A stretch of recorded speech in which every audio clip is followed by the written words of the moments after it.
So the NBA just officially dropped their Eastern Conference power rankings, and it goes this: Celtics, Bucks, Sixers, Heat, Raptors, Bulls, Nets, Hawks, Cavs, and Knicks. So last season, the New York Knicks, I don't remember what seed they were. I think they were the 12th seed or 11th seed.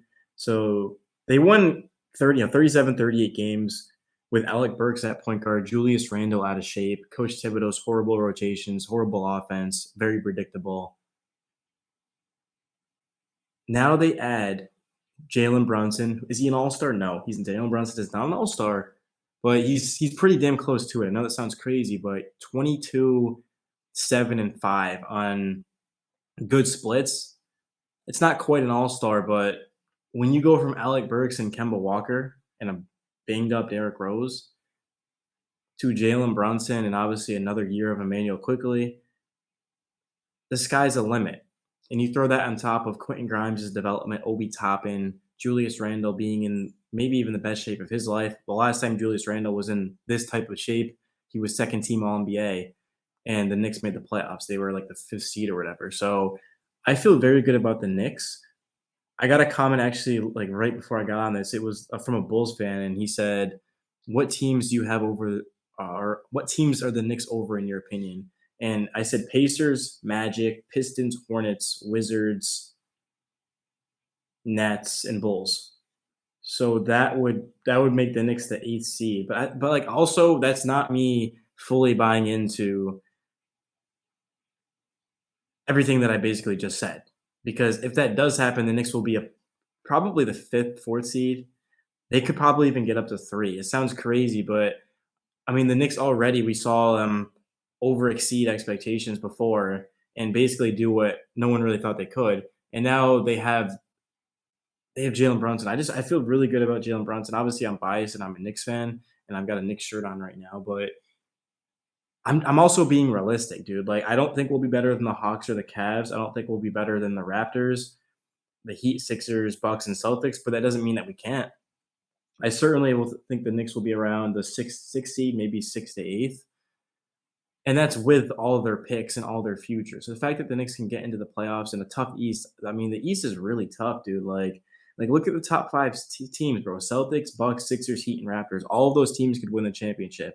And I know last season the Raptors were a first round exit, but they were also dealing with like injuries and COVID the whole season, and they're all going to get better. Like all those teams, dude, are just incredible, dude. Like they could win the championship. Like there's no question about it, dude.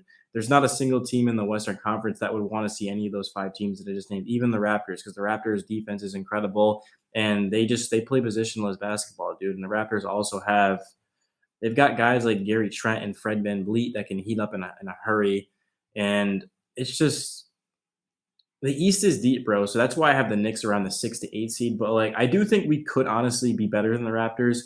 I think we could be better than the Bulls. I think we will be better than Nets, and then like the Hawks. I don't think we'll be better than them. And I know we played the Hawks well last season, but like the Hawks were injured the whole season, and also they're getting Dejounte Murray. I mean, Dejounte Murray is an all star. He's a guy that he's an elite defender that can score 20 points a game plus. He can also put up 10 rebounds and 10 assists like it's nothing. I mean, he almost averaged a triple double. So I do think the Hawks are better. And then also, like, they've got Trae Young. They've got a superstar we don't. They've got Clint Capella, who obviously I don't think he's much better than Mitchell Robinson, but he's better. And then they've got John Collins, who's not quite an all star, but he's good. He's a good player, dude. He got paid. So, and the Hawks have, they also have like Bogdanovich and Kevin Herter. Like, they're pretty damn good. They're pretty damn good. But it doesn't mean that the Knicks can't compete with them because, I mean, if we're getting the Julius Randle back from 2 seasons ago and then Jalen Brunson plays like he did in that stretch, December without Luka, where he was again putting up,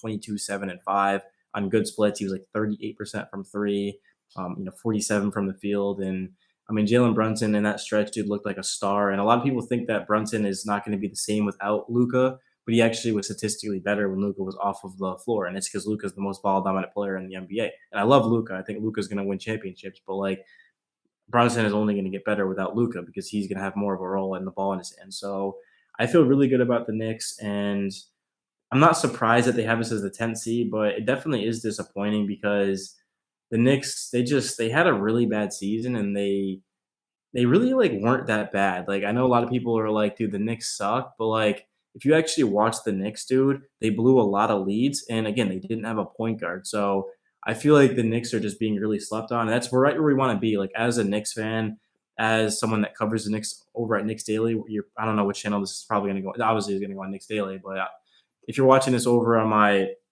main channel, man, I appreciate you as well. But I'm just saying, like, this is right where we want to be because we don't want people saying that the Knicks are going to be the fifth seed in the East. Like, I know that they wouldn't say that, but like, let's just have people think we're the 10th seed. Let's go into the season with like zero expectations. And that way, if the Knicks do suck, they actually are the 10th seed, then well, you guys said we were anyway. But hey, if they're the fifth seed again, well, wow, you guys said we were the 10th seed. So yeah, we're definitely flying under the radar.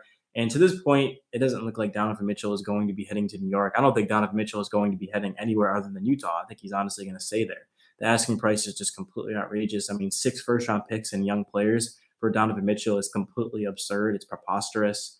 It just doesn't make a lot of sense to begin with. I mean, Donovan Mitchell's a good player, but you can't win a championship with him as your best player, and he would be the next best player. Again, if we had Kevin Durant on this team, sign me up for Donovan Mitchell. Well, we don't have Kevin Durant. We've got RJ Barrett, Obi Toppin, Mitchell Robinson, Julius Randle, Derrick Rose. Like, those are good players, but the Knicks are not a championship contender. But really, all I care about is the development and just how we can build a successful roster moving forward. Because if you honestly think about it, like, I'm not gonna say the Knicks are rebuilding, but they're kind of like they kind of are in a sense too, because they're starting, like, at the end of the season they really started to get the young guys in. Like, Emmanuel quickly was starting, dude. Obi Toppin was starting. Jericho Sims even got a couple of starts over Mitchell Robinson, and he was put in the rotation. So I think big things are ahead for the next. Quentin Grimes could even start. I know Evan Fournier is certainly on this roster and he can shoot the lights out of the basketball, but he's a poor defender and he actually doesn't really do anything besides shoot. To where Quentin Grimes can shoot, not as well, obviously, as Fournier, but Quentin Grimes is also a good defender and more importantly, he's young. So I don't know what's going to happen with the Knicks, but all I do know is that they are being slept on, which won't come to a surprise. There's not going to be a single Knicks fan in the comments that is surprised that the NBA power rankings just came out and they have the Knicks as the 10th seed. But yeah, dude, I've really bought into the Knicks and I've really bought into Jalen Brunson. Of course, I thought for sure we were getting Mitchell, so I was kind of like adjusting my expectations for that. But I'm back to, like, I don't really think we're getting Mitchell. I did want Mitchell because of his ability to bring in star players, and obviously the Knicks would be significantly better with him on the roster. But at the same time, I mean, let's see what this Knicks roster can do with just an elite point guard. I mean, calling Jalen Brunson an elite point guard sounds stupid right now to probably many people, but I think once games start, people will actually have him in elite category. Like, he's going to have a really good season for the Knicks, and he's going to lead them to the playoffs. He might even lead them up to like the fifth, sixth seed, dude. Like, you just never know. But if you guys enjoyed the video, feel free to drop a like, man. Subscribe if you're new. I'd love to have you. I post obviously daily Knicks videos, and I might post this on Swaggy, dude. I'm not sure. I don't think I am, but yeah, I appreciate you, Knicks fans, and